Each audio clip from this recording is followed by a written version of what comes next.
Assalamualaikum warahmatullahi wabarakatuh. Pada video kali ini kita akan belajar salah satu soal fisika tentang gaya gesek yang menerapkan hukum Newton. Sebuah benda dengan massa 20 kg mula-mula dalam keadaan diam di atas lantai kasar dengan koefisien gesek kinetis 0,1. Benda tersebut ditarik gaya F sebesar 100 Newton membentuk sudut 30 derajat terhadap garis horizontal. Jika percepatan gravitasi 10 meter per sekon kuadrat, percepatan gerak benda adalah titik meter per sekon kuadrat. Nah, ini ada ketentuannya, diinformasikan bahwa nanti menggunakan sin 37 itu 0,6 dan cos 37 itu 0,8. Langsung saja, pertama di sini kita akan gambarkan diagram gayanya.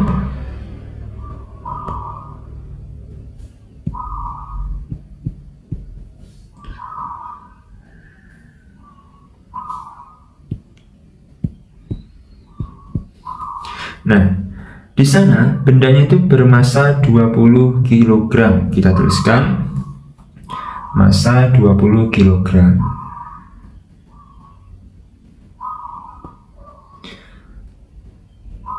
Dari keadaan diam di atas lantai kasar dengan koefisien gesek kinetis berarti μk 0,1 ditarik gaya F sebesar 100 Newton. Nah, F-nya 100 Newton. Sudut theta berarti 37 derajat.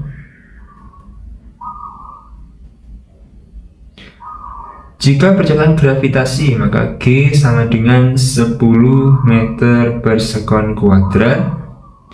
Yang ditanyakan adalah percepatan gerak benda ya. Jadi yang ditanyakan adalah nilai A. Nah, di sana bendanya kan 20 kg, berarti kan di sana punya gaya berat ya. Ini saya tulis di sini. Punya W sama dengan M kali G. Kemudian ada gaya normal yang arahnya ke atas, tegak lurus bidang datar ya. Nah, karena F-nya itu arahnya ke kanan ya, walaupun miring ya, maka nanti bendanya cenderung bergerak horizontal ke kanan. Nah, ini adalah nilai A atau percepatan yang akan kita cari nanti.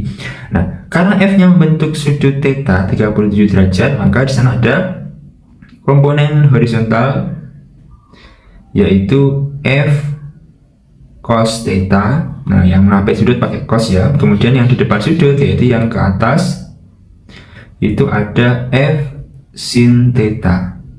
Nah, karena kecenderungan benda bergerak ke kanan di atas lantai kasar, maka ada gaya gesek yang arahnya berlawanan atau ke kiri, berlawanan dengan A ya. Nah, seperti inilah kira-kira diagram gayanya. Langkah pertama di sini kita akan mengecek gaya-gaya pada sumbu Y atau vertikalnya ya.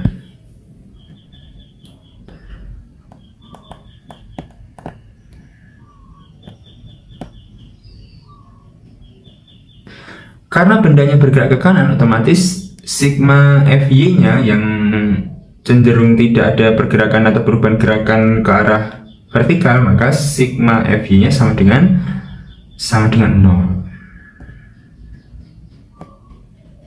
Nah, kalau kita cermati, gaya-gaya yang ada di sumbu Y itu ada yang pertama ada N, yang arahnya ke atas berarti positif ya.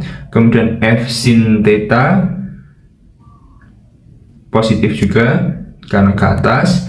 Kemudian W ke bawah berarti minus ya, minus W sama dengan 0. Nah, pada gaya sumbu ini kita akan mencari gaya normal atau N-nya ya.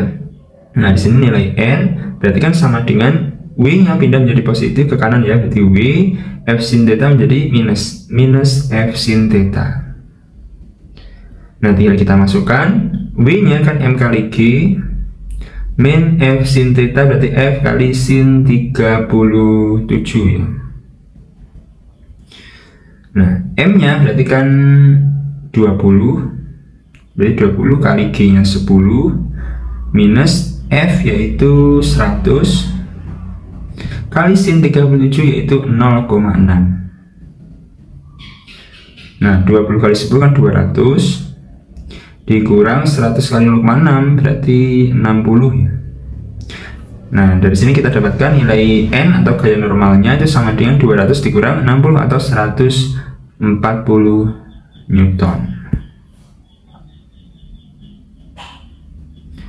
Nah, setelah kita tahu N 140 Newton, maka di sini kita akan mencari besar gaya geseknya.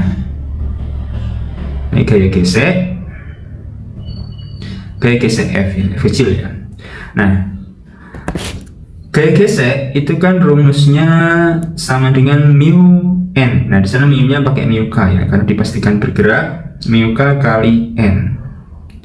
Nah, mu K di sana 0,1 kali N, N-nya 140.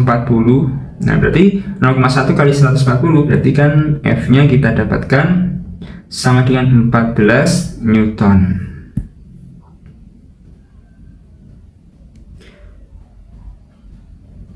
Nah, setelah kita tahu gaya geseknya 14 Newton, baru kita beralih ke gaya pada sumbu horizontal ya.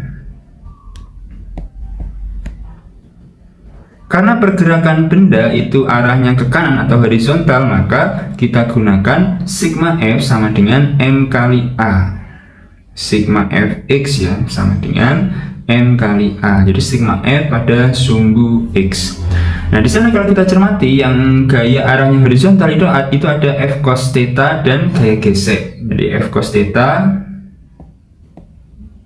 positif kan ke kanan ya, dikurang F gaya gesek negatif karena ke kiri atau berlawanan A, sama dengan M kali A. Nah, F cos theta F-nya 100 kali cos theta yaitu cos 37 ya. Nah, dikurang F-nya 14 sama dengan M kali A. M-nya 20 kali A itu yang kita cari. Nah, di sana kita ganti 100 kali cos 37 yaitu 0,8 minus 14 sama dengan 20A. 100 kali 0,8 kan 80 dikurang 14 sama dengan 20A. Nah, 80 kurang 14 kan 66 sama dengan 20A. Nah, dari sini kalau kita cermati maka kita tukar ya posisinya, 20A itu sama dengan 66 sehingga nilai A sama dengan 66 per 20. Kalau kita sedangkan dibagi 2, 66 bagi 2 kan 33, 20 bagi 2 10, jadi 33 per 10. Sehingga dari sini kita dapatkan nilai A atau percepatannya sama dengan 33 per 10 atau 3,3 meter per sekon kuadrat. Nah, jadi kira-kira seperti itu selesaian dari soal ini ya. Jadi benda itu akan bergerak dengan percepatan 3,3 meter per sekon kuadrat. Sekian, selamat belajar, semoga bermanfaat.